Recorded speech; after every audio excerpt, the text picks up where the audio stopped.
Ma'am आपका नाम क्या है? नंदिता नारायण। मैम जो ये प्रोटेस्ट कर रहे हैं आप क्या कहेंगे इसको? हम चाह रहे हैं जैसे दुनिया भर में प्रोटेस्ट चल रहे हैं, आप भी देख रहे होंगे, है ना। फ्रांस में लाखों लोग सड़कों पे हैं, लंदन में लाखों लोग सड़कों पे हैं, अमेरिका में लाखों लोग सड़कों पे थे। फिर ट्रंप ने वहाँ पे जाके रोक लगाई है और कैसे हार्वर्ड यूनिवर्सिटी वगैरह के साथ लड़ रहा है आज के दिन ट्रंप रोकने के लिए प्रोटेस्ट को। तो आप देखेंगे दुनिया भर में जो इंसाफ पसंद लोग हैं, जो इंसानियत पसंद लोग हैं, वो सब एक होके प्रोटेस्ट कर रहे हैं कि जो नरसंहार ऑलमोस्ट 2 साल हो गए हैं और उसके पहले तो 1948 से वहाँ पे नरसंहार चल रहा है इजराइल का पैलेस्टाइन के लोगों के खिलाफ, जो फॉरेन पावर्स ने हड़प ली थी उनकी ज़मीन 1948 से। तब भी इंडिया ने स्टैंड लिया था। इंडिया ने हमेशा पैलेस्टाइन के हक़ को, अपने देश में रहने के हक़ को सपोर्ट किया था।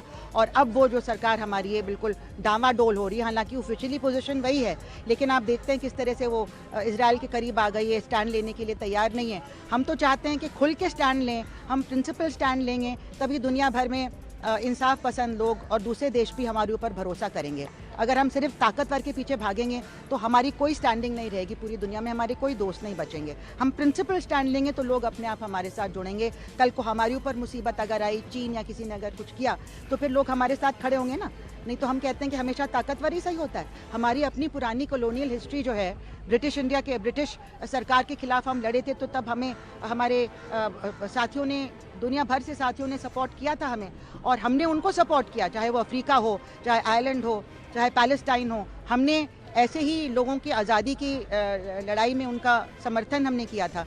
तो अब हमें क्या हो गया है, हमें जो बॉयकॉट डाइवेस्ट सैंक्शंस वाला जो मूवमेंट चल रहा है कि इजराइल कोई भी ट्रेड में पार्ट लेता है तो हम उसको बॉयकॉट करेंगे, हम इजराइल के संग कोई भी अग्रीमेंट को फॉलो नहीं करेंगे, हम सारे उनसे नाते तोड़ देंगे, जैसे हमने साउथ अफ्रीका के साथ किया था। इजराइल भी अपार्थाइड देश है, उनके कानून में जो मुस्लिम्स और जो जूस और नॉन जूस के खिलाफ के बीच में उन्होंने फ़र्क किया हुआ है।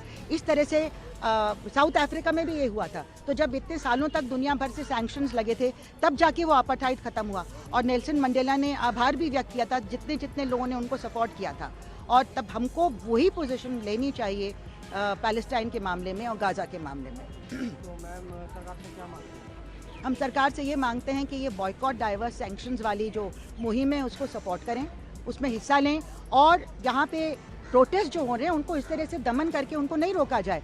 आप तो उस जो इजराइल में दमन चल रहा है, इजरायली लोग जो प्रोटेस्ट कर रहे हैं, उससे ज़्यादा दमन हमारे ऊपर आप कर रहे हैं, है ना। यहाँ पे क्या दमन की ज़रूरत है? आप यहाँ पे क्या मतलब, अगर हम सरकार के खिलाफ भी बोलते हैं तो वो भी हमको अलाउ होना चाहिए, डेमोक्रेसी का मतलब होता है। लेकिन यहाँ तो हम इजराइल के खिलाफ बोल रहे हैं ना, हम तो यहाँ पे तो इजराइल की बात हो रही है। तो ये क्या, ये साम्राज्यवादी ताकतें हैं जो मिलके पूरी दुनिया को लूटना चाहती हैं। चाहे वो आदिवासी इलाके हैं हमारे हिंदुस्तान में, वहाँ भी किस तरह से अंबानी अडानी की फेवर में सारी नीतियाँ बनाई जा रही हैं कि इलीगल माइनिंग चलेगी, ये भी होगा, सारे पेड़ काट दिए जाएंगे, पानी हड़प लिया जाएगा और आदिवासियों को ख़त्म कर दिया जाएगा। तो ये जो चीज़ें चल रही हैं, ये आप साम्राज्यवाद की जो ताकतें हैं उनके सामने घुटने क्यों टेक रहे हैं? अमेरिका के सामने घुटने क्यों टेक रहे हैं आप खुल के पोजीशन लीजिए, जैसे हमारे पुराने जो पूर्वज थे, गांधी जी थे, नेहरू जी थे, इंदिरा जी थी, उन्होंने पोजीशन लिया था खुल के, अपने देश के फेवर में लिया था और दुनिया भर में जो